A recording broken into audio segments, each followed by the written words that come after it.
So hopefully we're gonna have some fun here. This last year, what I started doing something unconventional with my talks. I quit doing slides. I don't do any slides no more. So don't ask me for any slides after this. This is a one take situation, okay? Can I have that slide? Yes. All right, cool. You know, I had to check to see if I spelled everything right on that slide right there. But the reason why I stopped doing this, I've been doing public speaking for a long time. A lot of my friends have been talking a long time. What I found is, I think that when I talk and you're not paying attention to a slide, you're not distracted by the slide, you pay more attention to what I'm talking about. And hopefully, if you've ever been to one of my talks, you know I tell people to take a lot of notes. And so hopefully you can be on your phone if you have a pad, because I'm going to give you a lot of dimes. So this is my annual LASCON talk. And I'm really happy to keep on asking me to come back. So what I do the whole year is I do all kind of research. My day job, I work at ReliQuest. I think what title did I make up? I'm a principal research scientist at ReliQuest. That's my official title there. And so all I do is look at, I just look at any kind of technology. I look at a lot of demos of technology. And I write a lot of internal products internally myself. So I do full stack engineering. I have a background in cybersecurity. I'm former military. So why people think I know what I'm talking about? Let me go through that real quick. All right. So when I was 18, I joined the U.S. Navy. I did cryptography in the Navy. Ended up working for NSA. I did 8.5 years in the military, being a spy, and it was really cool stuff. I did stuff all around the world, super secret stuff. If I told you, I would have to kill everybody in the room, and we don't want that happening today. So been at NSA, worked at NSA, did cybersecurity at NSA, did internet work in the NSA, did all kind of crypto communications around the world, signals intelligence, ELINT, all that stuff. So I tell people I'm the Black Forrest Gump. Been all over. I'm like Bubba Gump. I'm like if Bubba and Forrest had a baby, I would pop out.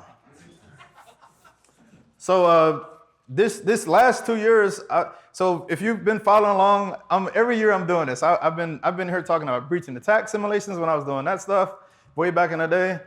I was talking about blockchain stuff and how blockchain was cool and how you could do blockchain applications. These last couple of years, everybody's been focusing on AI, and go figure, I've been doing AI too.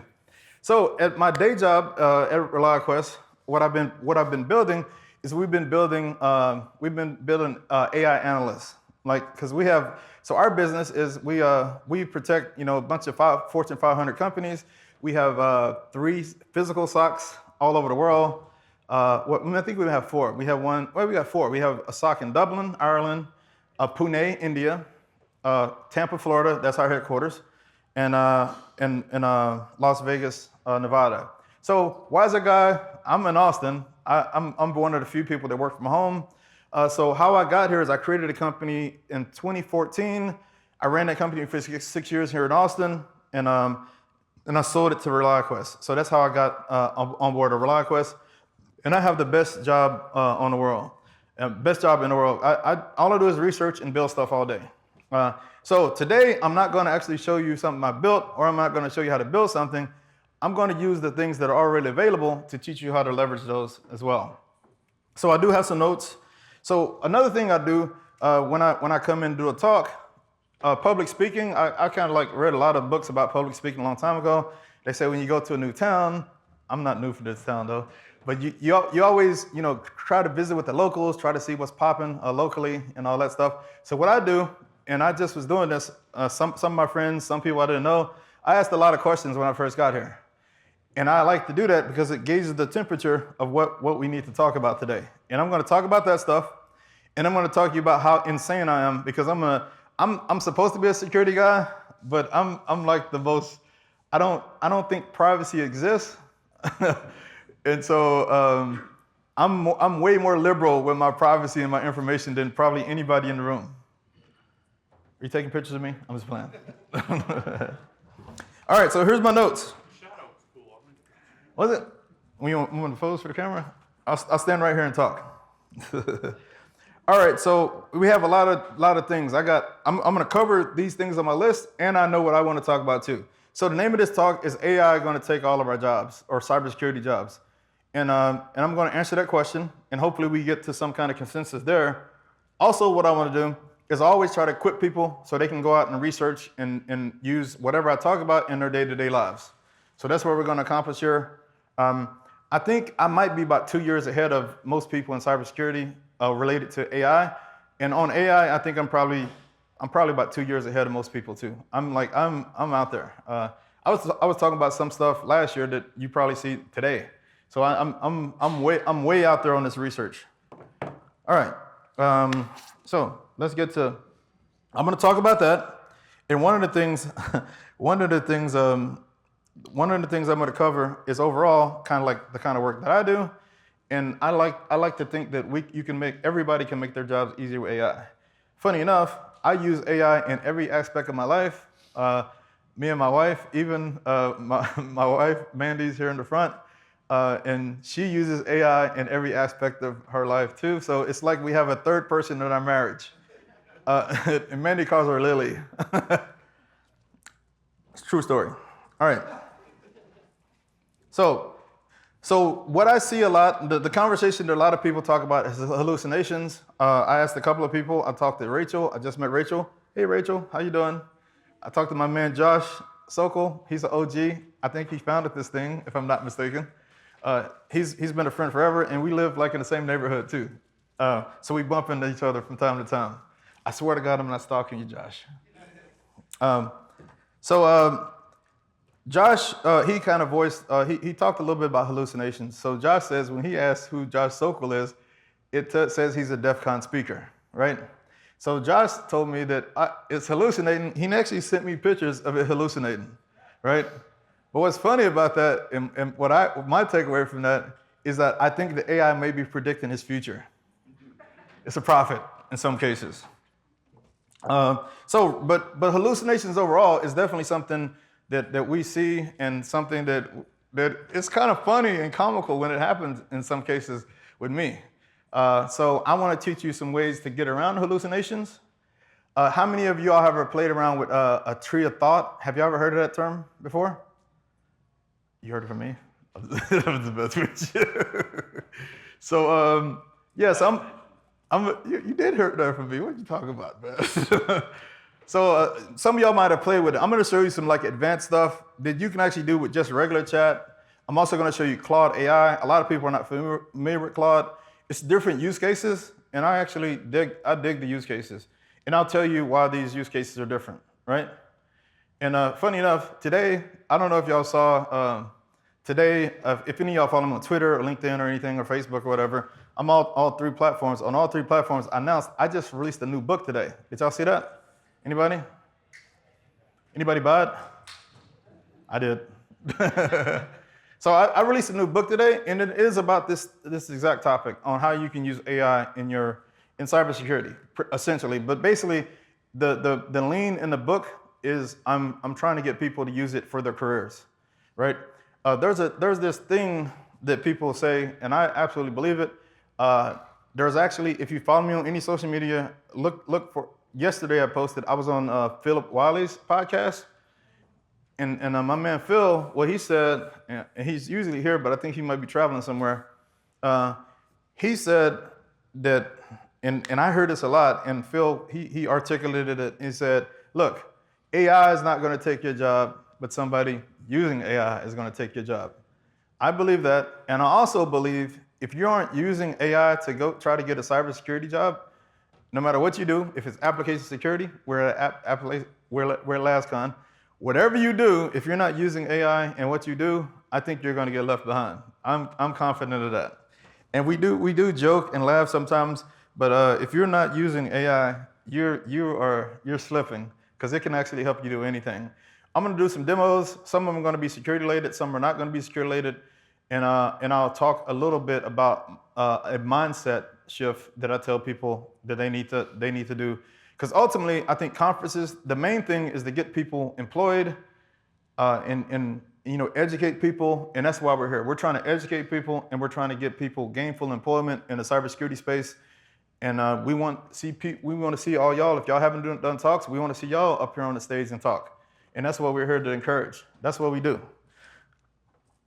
So, I think I was just talking to my man Michael up here, and he was talking about. He said basically, talk about actual intelligence.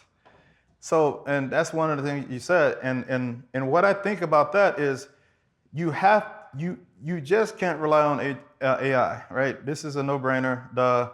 But sometimes you do. Like, it's funny because I remember one time, anytime I would post something on LinkedIn or something, somebody would respond, and it was straight out of chat. It's 100%, and I'm like, bro, you typing a book every time in the comments. Like you got a lot of time on your hand. And but sometimes what's actually important about that is using discernment when to use anything. AI is a tool just like anything, so you have to make discernment about when and where to use it, for sure. And I found this in life. In life, if y'all ever see me, I'm talking about learning, I'm talking about resources, I'm talking about doing this and that, this, that, and a third. And the reason why that's super important is because the more you know, the better answers you're gonna get. This has been a long case, even with Google. If you start learning something, you're gonna be able to Google better, right? Like, so that's just the way it is. So, and I say sometimes you just have to know the right questions to ask. That's how I approach AI. And that's how I approach life in general. The more you learn, the better questions you're gonna be able to articulate. And for somebody like me using AI, it is a freaking unlock for somebody like me, because I've actually spent, I'm almost 50, I'll be 50 next year. And I've been, my whole entire adult life, since I was 18, I have 30 years of technology experience, starting in the military and doing all kind of crazy stuff. And then I've been doing cybersecurity for the last 20 years solid. And so I can just ask better questions than a kid, a 19, 20-year-old. I'm gonna ask better questions. I'm gonna ask questions than most people because I'm like really entrenched. So I would say you can't stop learning. It's not for that. But the more you learn, and it can actually teach you to learn. And I talk about that in the book too, about how to get new skills and how to use AI. Even like, for instance, like using AI to do mock interviews with you if you're trying to go get a job. I know a lot of people may be out of work now, so that's why I wrote the book. I wrote the book to help people get back into the workforce if they've been out, and people coming up as well. So your actual intelligence is actually super important, because whatever that actual intelligence is, AI is going to be a supercharge on that. It's going to be amazing. And it depends on how comfortable you are with it. It can do some crazy stuff. So I always show people the secret sauce. I'd be a terrible magician because I'm telling you all the tricks that I'm using today. And these tricks, some of y'all are gonna like, I would never do that, Marcus. But some tricks I'm gonna use, like, hey, that's not bad. And I might add that to my repertoire. That's one of my favorite words. It feels so good coming off the mouth, repertoire. All right. So one of the things, PJ, I'm gonna give shout out to PJ again. Rachel kind of contributed too with this one. They had the same question. They said, how is my information being used? They're worried about that. And a lot of people are. Everybody's using your information, and how did this information get trained? Where did they steal the data from? They script all the internet. How did they train these things? And furthermore, if I submit data to them, how are they using that as well? I kind of said before, probably, I don't believe I don't think there's any such thing as privacy. Not because it should be that way. I just think that people are going to take your data and use it and skirt around to get around it anyway. So I just assume I'm totally compromised. There's been so many breaches over the last couple of years, 20-some years. Your data's out there somewhere. Some data broker, they have it somewhere. So I don't really worry so much about that. What I worry about is like leveraging what I have at my disposal right now. So I'm 100% more focused on that than anything else. So I don't worry about privacy so much. Now, if you want to talk, if y'all want to worry about privacy, I believe in like, it's your life. Do what you want to do. Don't use these resources. But there's actually private models and all that stuff too. I'll talk about that. You can run your own models if you want to, right? But I do believe what I call AI as a service. AI as a service is something like a Chat GTP, a Claude, Llama, Grok, and OpenAI. Why I really like OpenAI is the APIs and all that stuff. Google has APIs, but I would say right now OpenAI is leading. I think Anthropic's number 2 from a developer experience. If you want to actually develop your own apps. And what I really like about Anthropic, and they have the lead because their approach is a little bit different. And I'm going to actually show you Claude. I'm going to show you OpenAI. I have paid versions of it. Some people don't pay. I'll show you what you can do with paid versions of these things. Because so my mission is kind of crazy. My mission is to I want to take everything out of my head and put it in an agent. That's my life's mission right now, which is crazy. And I do that. I'll show you how to do that. My wife thinks I'm crazy too. So not only y'all think I'm crazy, my wife thinks I'm crazy too. And somebody asked me, does James Cameron write? I don't know if James Cameron write. That's a tough question. Thanks, Mike. Back there. All right. And I think one of the questions was, is it worth staying in cybersecurity? Sure, it is. All right. I always talk about books. First book recommendation. It's a book called The Fourth Age. How many people read that book? Nobody? Great. I'm glad to be the first one to tell you. And don't be like Mr. Golf here and say I didn't tell you about this. So it's a book called The Fourth Age. I'll tell you the thesis of it, and you have to read the book. The reason why this book is important is it talks about a lot of the different things. It talks about ethics and all that stuff. But what I really like about this book goes through the history of technology. I love books that do that. It talks about like back in the day when man discovered fire type stuff. And then it goes through the thing and says like, all right, cool. There was actually torches in homes. There was candles. Candles was a technology. A candle was tech, right? Like, wow, how can we not burn a torch? Well, you have a candle. You had lanterns. You had all these different things. And then there came the light bulb. So threw it out there, candle makers went out of business. Whoever made the lanterns went out of business. And then the light bulbs come, and then there comes LED lights. Like, there's always been technological advancements. But imagine, instead of being the person that's paid by a rich person to be the candle lighter and do all these different things, you actually can go work at an electric plant or something like that. So the thesis of the book, and I totally believe this, is that technology actually creates better jobs. And I believe that, because even with AI, there's a whole new field opened up. Data science has been a thing for a while, but I think data science hasn't worked that well. Anybody in here is a data scientist or something like that? Any? So I can talk freely? Somebody's undercover. Somebody's undercover, and they're going to get me. All right, so, and this is what I say about generative AI. What's important to know is that data scientists actually created generative AI. But they were working for these companies like OpenAI and Anthropic. A lot of them were working when OpenAI was a nonprofit. So here's the deal.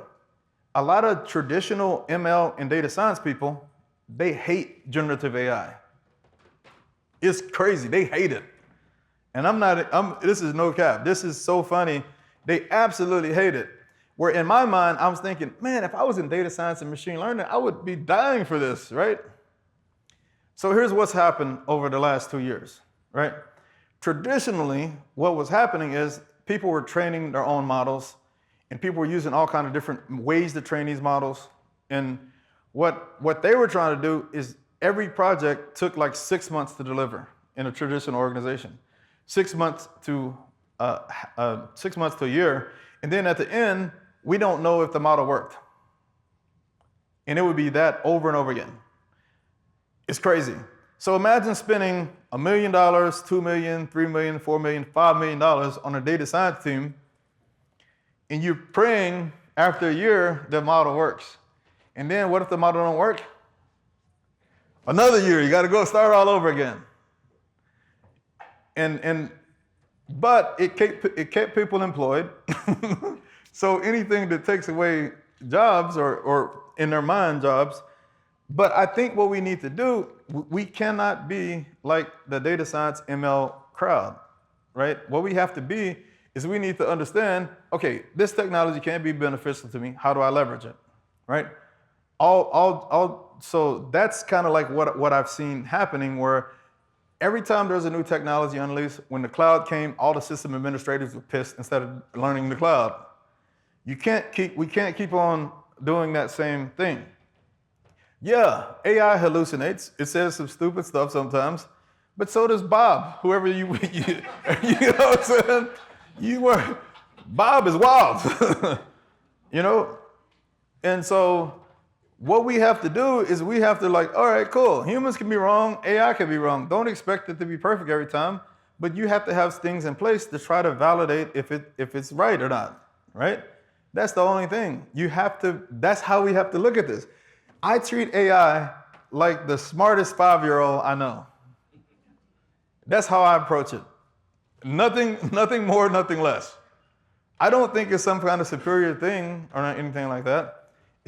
But if you give it instructions, and this is where we talked about prompt engineering, you give it instructions, it can do whatever the heck you want it to do. In many cases. If it needs to process and analyze data, it's going to beat you 10 out of 10. But you have to get it there. So you have to take your actual intelligence, give it as context to the models, and that's what you're going to get. So it's not AI that's amazing, it's me plus AI is amazing. And that's what we have to realize here. So anything you can do in your job, and I'll tell you how this works, right? So if I said, what does a SOC analyst do? And this is how we make a virtual SOC analyst. Hold on a second, let me take a sippy sip. All right, a SOC analyst, a couple of things. They use a ticketing system. It could be ServiceNow. It could be some, I don't know, whatever. Think of any system, PagerDuty, whatever the systems, all these systems that have to do with help desk, right? They're gonna log into that system, right? There's gonna be a ticket comes in, it's gonna come up, boom. They're gonna, oh snap, there's this alert about Windows this, or there's this thing, this registry thing, or whatever that may be. But what's happening is the human is gonna see that with their eyes, and they're analyzing the text. Oh snap, I need to go, oh, that's a bad domain. Let me actually go out to VirusTotal, pull that data, or I'm not gonna go to Power Browser, I'm gonna log into VirusTotal, put the copy paste hash. Oh, now I'm gonna go to this other site, I'm gonna copy paste this and see if the DNS name is good. Oh, and I need to go look at the DNS registry over here to see if that's good. And then I need to do I'm pulling all these things together. Oh, VirusTotal says it's good, right? But I'm gonna put it into one more system just to make sure, see if that one has it over there. And so what these tasks can take, so per ticket, you can get an analyst spending 20 minutes on that incident, right? Just manually looking at stuff, right? Or you can actually give it to the LLM. What the LLM can do is it can do all those things I just mentioned with API access. It can go to VirusTotal, boom.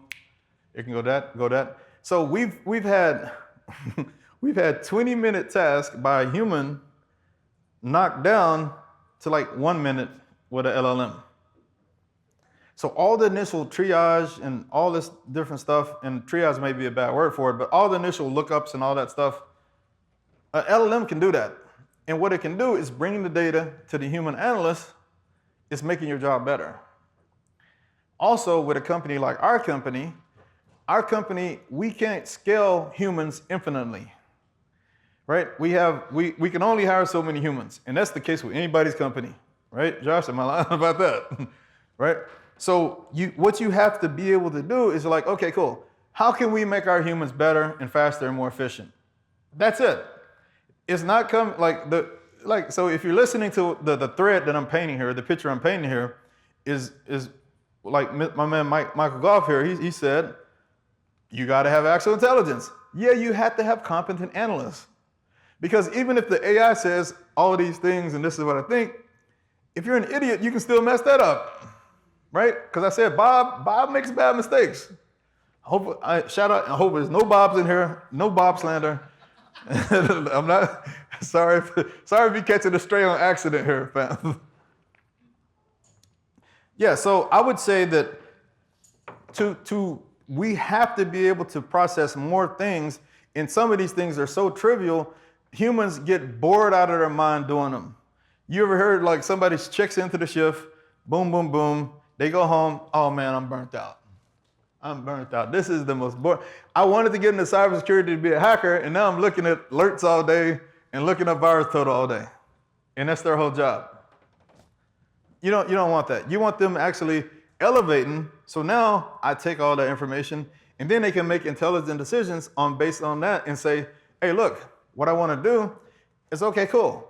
Can I start learning reverse engineering or some other task like that, or something else that's really worth my time as a human, right? That's what they have to do. And I would say the more that you learn as a human, the more that you can find ways to start leveraging these things out. So that's kind of like the intro. Big picture is, I think we have to learn how to use LLMs better. What I'm about to do now is I'm going to show you how I use LLMs, because I'm kind of a power user, I would say, of this stuff, and I love this stuff. This is my life's calling. I'm telling you, I'm trying to put my brain in these computers. So y'all ready for me to show y'all? I'm going to walk you through some of my processes. All right. I'm a terrible magician, like I said. I'm going to show you all the tricks. All right, cool. Let me try to turn my notifications off. Do not disturb. All right, cool. Isn't there AI for that? I don't know. I tell everybody I'm just a dumb country boy trying to figure out life in the big city. It's true. All right, cool. So what's funny is that you see over here, everything I'm doing, I asked for fry and scallop instructions last night. I asked for, somebody said greetings and salutations. I'm like, why is he saying that? And now I have to look it up. So I am an information junkie. I used to use Google for everything. Now I use chat and Claude for everything. So here's Claude's interface. And there's a couple of interesting things about Claude, right? So what I have here is, it says user project. And well, I was going to try to avoid showing you all my stuff, but I don't really care. I told you I'm not a privacy guy. So hello world. I'm going to create a hello world project. Now, what's cool about Claude, how many people have used Claude before? 1, 2, 3, 4, like less than 10 people. We probably got about 30, 40, 50 people in the room. So why this is awesome, let me actually ask the crowd. Who loves Claude in here? Why do you love Claude?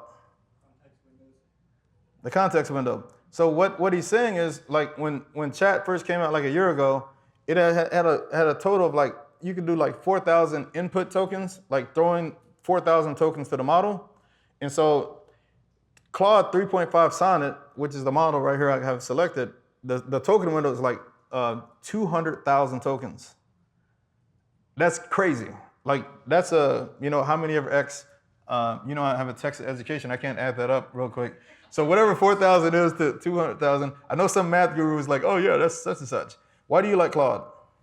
Better with writing. He prefers the writing of Claude. Yep. You say Claude is better at writing. Okay, cool, awesome. Anybody else Claude fans? Why? More comprehensive results than ChatGPT. Okay, cool. All right. He believes is what Josh is saying. He believes it has better results. Certainly longer results. Yeah, it can have longer results. Yes. If I may add one more too, up until recently, artifacts. Oh yeah, I love some artifacts, and I like so artifacts. I'll show you how this all works, right? So create me a quick list of. Is that too small, or probably? Let me try to bloom it up a little bit. Now, artifact is heat. Thank you for bringing this up, right? Artifacts is heat because it can actually give you some really, really cool stuff. So create me a quick list of application security. Let me try to keep it titled security steps I should take. to secure my website. And also, you might want to do this. You say, hey, throw that in an artifact.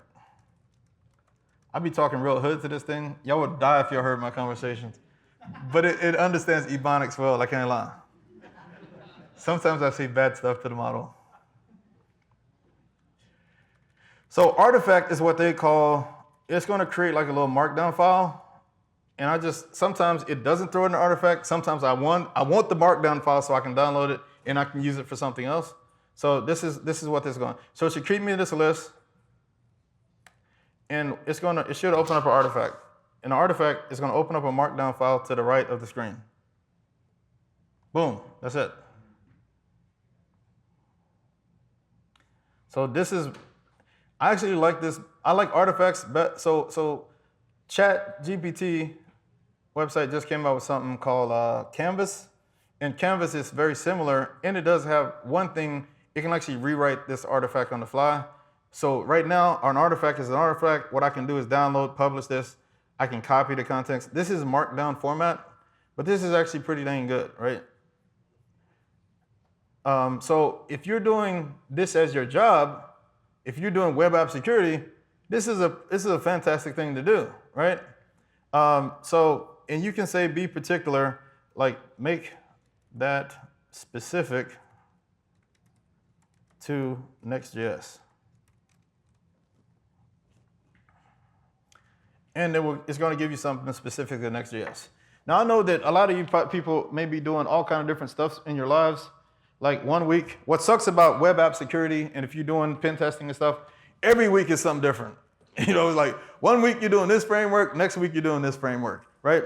So what this allows you to do, and I'm gonna show you this. Is it finished yet? It's still spitting. For the most part, in response, it's like 4,000 tokens no matter what model you use. That's like the limit on response. But you can actually tell it to continue and things of that nature. Sometimes people get a response and they're like, oh, that was a short response. But you got to talk to it like this, like I said, like it's the smartest 5-year-old you ever seen in your life. All right, cool. Now watch this. I didn't even mention OWASP yet. All right. I can say, make that OWASP centric. Please, for my customer.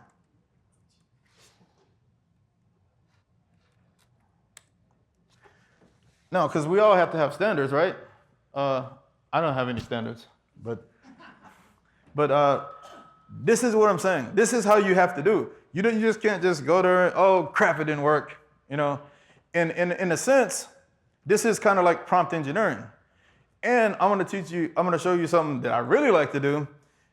I quit trying to figure out how to get results out of it. I started asking it how to do. Tell me how to tell you what to do. That's the unlock. That's the massive unlock on prompt engineering. So we started off pretty broad. We said, hey, just give me web app security stuff. Oh no, if I'm at work and I'm working a next project, I need to make sure this next app is secure. And it's giving me that stuff now. So it stops. Did it stop? Yeah, it stopped, I think, or something. Now the unlock is this. So now what I could say is, all right, cool. Can you give me, and there's no right way to do this, by the way. There's no right way to do this. Nobody has all the keys, but this is something I would typically do. Can you give me a prompt so I can give to an LLM agent to create such a report or something like that based on this conversation. So this is the kind of thing I do. So what I'll do is I'll have a long conversation. I kind of get to where I need to get to. And then when I say, hey, give me a prompt for that, fam. And then what it's doing over here is creating an amazing prompt here. This says Next.js. I can say, hey, make that generic.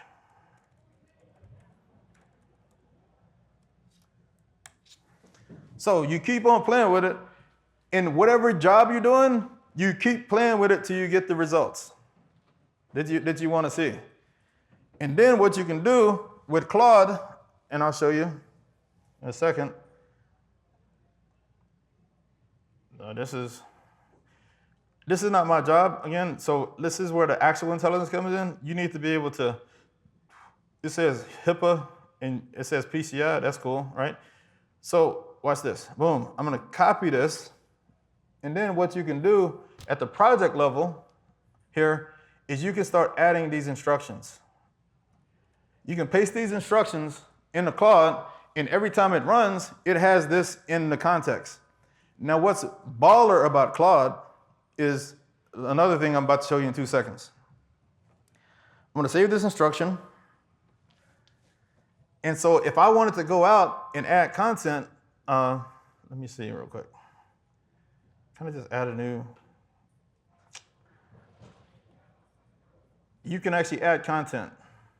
You can upload this content from a device, or you can add text context. So just for pretend, right? You could actually, this could be NIST, cybersecurity framework or something.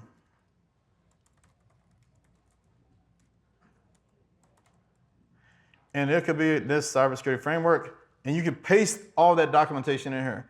Whatever document you think of, you can paste it in here. And the only reason I don't want to expose anything that I shouldn't expose on my own desktop. But I'm saying what's really cool about this, and I'll show you where this kind of matters. Every time you start uploading project knowledge, there's going to be a thing under here. So I added this, and there's going to be, it says add PDFs, documents, or other things. Now, there's this thing called RAG, and RAG is retrieval augmented generation. And a lot of people try to use RAG. But because Claude has such a, and they just released a white paper on this recently, it has such an enormous context window input in it. You can put up to like 500 pages of documentation in here. So think about anything, your job, if your job is based on this, and the third, or say if you're going to a client and you say, hey, I need to audit your cybersecurity program. You can probably take all every policy that they have and take it in Claude, because it's 200,000 tokens, and audit their whole security program. It's 500 pages worth of data. And so what's cool about this, I don't know, so they might be doing some things behind the scene, but because the context window is so big, what you're missing with RAG, if you're doing RAG, how that works is you're doing these embeddings, and you don't really get the context. You get tiny snippets of the context every time, right? So RAG does not work as well as this, as far as like putting all the documentation in here. This is why this Claude 3.5 Sonnet, that's the main reason, regardless of any other thing about how it writes, whether you like it or not. What's baller about it is the context window, because that eliminates a lot of the headaches that people are trying to do with RAG. And I don't think RAG is a perfect thing right now, and I think over the next couple of years it'll be better. But what I do believe is, I think that the context windows, like I'm telling you, put every security document in here for an organization. I guarantee you do a comprehensive audit. Take all their code, their source code. I gotta look at your source code. I gotta look at this. You can throw a lot of those things into this model. Straight up, I'm not talking about node modules and all that stuff. I'm talking about all the code from the next project. It will definitely fit in this context. So not only can you say, I'm using OWASP, I'm using this standard, and here's all the code, create me a freaking report. Look for vulnerabilities, look for bad practices, do all that, and it will print you out the best report you ever seen in your life. Again, but you're a professional and you know your job. You're asking a question? I have a couple, because we've been talking about AI a lot. So you talked about putting source code into cloud.ai. Yep. How do you respond to customers that might say, hey, that source code's proprietary. I don't want you using this tool and putting my bread and butter in it. Yeah, so you can only do, yeah, you're right. So you can only do what the customer allows you to do, right? But Claude and OpenAI both have private instances now. So Claude Anthropic has a relationship with Microsoft. I mean, with Amazon, where you can actually use Claude, and they have provisions where it's private and supposedly they're not going to share your data and all that stuff. And the same thing with OpenAI. But I mean, it's just like anything. You gotta trust it. Our email goes through Microsoft Cloud, right? So, but yeah, it depends on your appetite. And some people ain't gonna like it, but you know that sucks if people don't like it. But every tool is processed in some way. Go ahead. I will mention that Google did take the time to actually go through all the security requirements, and they weren't going to market like Anthropic and OpenAI. So if your vendor has a problem specifically with OpenAI or Anthropic, you can look into Google as a vendor and cite all the security requirements. That's good. That's good feedback. That's good feedback. Also, they have a 2 million context window. It's characters though. It's different. It's not 2 million characters. I think it's not 2 million tokens. Huh? I think it's characters, but we can check it out. We can check it out. But I don't mind being wrong. But it is huge. That's a lot though. 2 million characters I think is the limit. But I would say Google is the hardest to use. Google is 100% the hardest API to use. It's crazy. But we actually, at my day job, what we did, and I can tell you, maybe you have the resource to do this. Me and another guy, essentially, we built our own OpenAI, like ChatGTP type platform internally, where you can use any model. So we have Google, we have Llama, we have our own Llama instances. But your models may vary with the different things, and some models are good at some, and some are. But hey, always get permission from somebody about anything like that. OpenAI says they're doing the right thing. In OpenAI they have an enterprise version too, where they did the same kind of thing. I have a client, one of our customers. They actually went through the whole rigmarole in compliance with OpenAI for what it matters, and their legal said okay, right? So, but what I would recommend is Microsoft Azure has access to OpenAI. Of course, Microsoft put in like 30 billion or some kind of crazy number of dollars into OpenAI. So if you're using Azure, you have access to you can turn off logging and all kind of stuff. So supposedly they won't keep any of your logs. But what I do recommend, if you have the capability, I recommend logging all your conversations yourself to keep that data. Right? Because some people's like, oh, they got the data and I'm locked in. That's not necessarily true. You can actually, if you're interacting with it, you can actually save all the conversations. Because you might want to train your own models in the future. Okay, cool. So I talked about Anthropic. The number one thing is the context. And like I said, that's actually a lot. It's 500 pages of documents. Did you get an answer on that? Is it characters? It was actually 500,000 tokens and for 2 million characters. Okay, cool. Yeah, so 500,000 tokens, that's a lot. And you can do the math right there. Like I said, Anthropic says you can get 500 pages of documents in their thing. So take that as you will. So I would definitely look at Claude. I think that Claude does write well, but it depends on, you can get any of these models with the proper context. I tell it to write like me though. So what you want to do, I don't want it to write like Claude. I want it to write like Marcus. So how do you do that? What you do is you get a corpus of stuff that you've written before, like all the reports that you did, all the emails that you did. Tell it to do tone analysis on how you write. Like even it could say, 5 minutes? Okay, cool, sweet. So what you do, how you get it to write like you, is you would take everything you've written, perhaps, maybe not your Facebook post. So maybe if you're wild, none of that, right? So I would say take your professional side, take all that context, how you talk to customers, how you do all that, and tell it to do tone analysis. How do I talk? How do I do all that? Boom, boom, boom. In Claude or Chat will give you a detailed description of how you talk. And then what you do is you put that in for the knowledge. You say in the prompt, this is how I write. This is the tone, this is whatever. So if you work for a company, so our company has everything documented. We know how we're supposed to talk to customers. We have a brand, we have everything. This is how you interact with customers. So it's very easy for us to say, and we have agents just so people can put it through a wordsmith before they send it out now, right? So all of our stuff, even corporately, goes through that. And now, personally, all my stuff that I do goes through that filter too. I have my own version of this, like Marcus, this is how I talk, this is how boom boom, and then, all right, proof it so I don't say something crazy. I didn't use it on the title of this talk, funny enough. Somebody told me they thought I was making the typo on purpose. I should have ran with that, but I'm like George Washington, I cannot tell a lie. Was that Abe? I don't know. I told a lie then, right? All right, cool. So a couple of things. I got 5 minutes and then, because I wanted to show you something pretty cool. So let me see real quick. So I got some GPTs up here. I'm gonna create a GPT, go straight into it. So just like you have projects, I really love projects in that project context that I just showed you on Anthropic. Something that I've been getting into is writing my own GPTs. And this is the same thing. I don't know. LASCON demo. I don't know if I have that. Do I have it? Ah, sweet. I got that same thing right here, right? Watch this.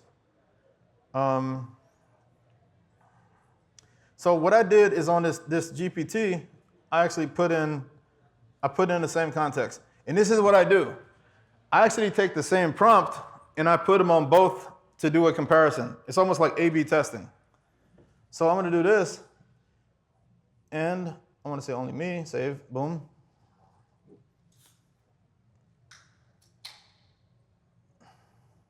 All right, cool. So this is where it gets, this is my cheat code right here. This is a cheat code to a lot of stuff I do. So now I created a GPT on there. You can also create a GPT from your phone on the web view, but you can't create a GPT on your app. The reason why I really like OpenAI, and I use both of these extensively,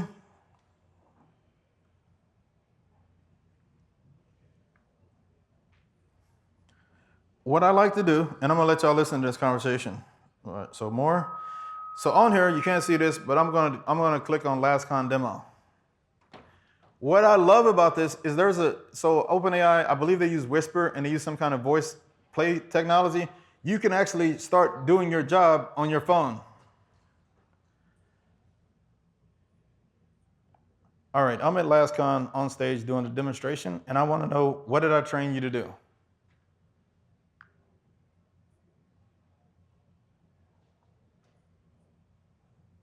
Trained me to help create security implementation guides for REST API backends, focusing on data protection and API security while ensuring compliance with specific regulations like HIPAA, PCI, or GDPR. I can also provide recommendations for threat models, industry-specific security controls, and custom security requirements while focusing on practical and actionable steps for securing APIs. I'm going to stop it because it's talking too much. You can actually write prompts to get it to talk less. Hey, what I really want you to know, I need you to answer this question real quick. So I'm thinking about implementing authentication with my Next.js app. What can I do to get around compliance? Can you recommend any library to use for that? Because my customer really needs to do this.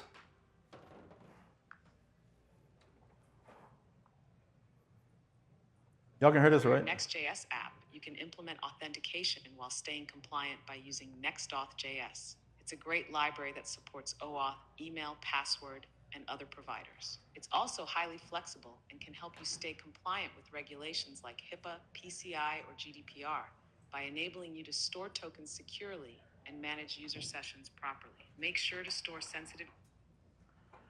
All right, cool. Can you write me a quick report I want to recommend my customer how they can use Next.js? Can you just make it, I want to send them an email real quick. Can you write that email for me?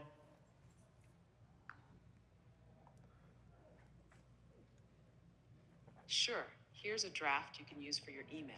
Subject, recommended authentication solution for Next.js app.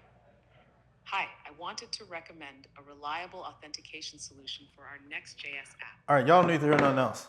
However, what I just showed you, and your mileage may vary, but I'm telling you, you can use both of these things. So if you have to write a report, if you have to do an analysis, you can do it in Claude.